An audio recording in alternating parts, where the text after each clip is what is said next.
Bonjour et bienvenue dans votre site web Petite Côte Tourisme, votre première chaîne spécialisée dans le tourisme au Sénégal. Aujourd'hui, nous sommes ici à Saly, dans le quartier Koulang, où nous avons trouvé une maison qui date de l'époque coloniale.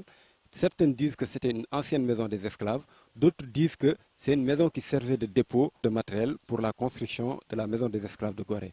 Mais quoi qu'il en soit, nous allons nous approcher des conservateurs pour avoir plus d'informations.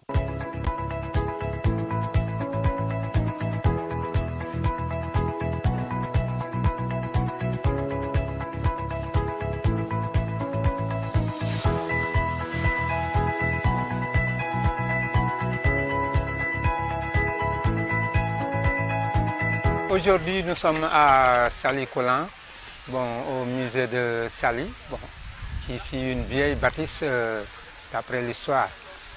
C'est un bâtiment, d'après les informations, un bâtiment qui a duré plus de 400 ans. Ce qu'on peut retenir, c'est que nous déployons nos efforts pour aller vers les autorités pour que ce bâtiment soit réhabilité à des fins culturelles. Rien qu'à voir l'endroit, on peut bien se rendre compte qu'il y a d'énormes potentialités qui s'y prêtent. Nous souhaitons vraiment la collaboration des acteurs culturels, du tourisme et un partenariat si possible pour nous appuyer dans cette démarche qui permettra de réhabiliter ce bâtiment qui nous tient à cœur. Le site il est visité en période du tourisme. Le site est régulièrement visité par des Européens, des Américains.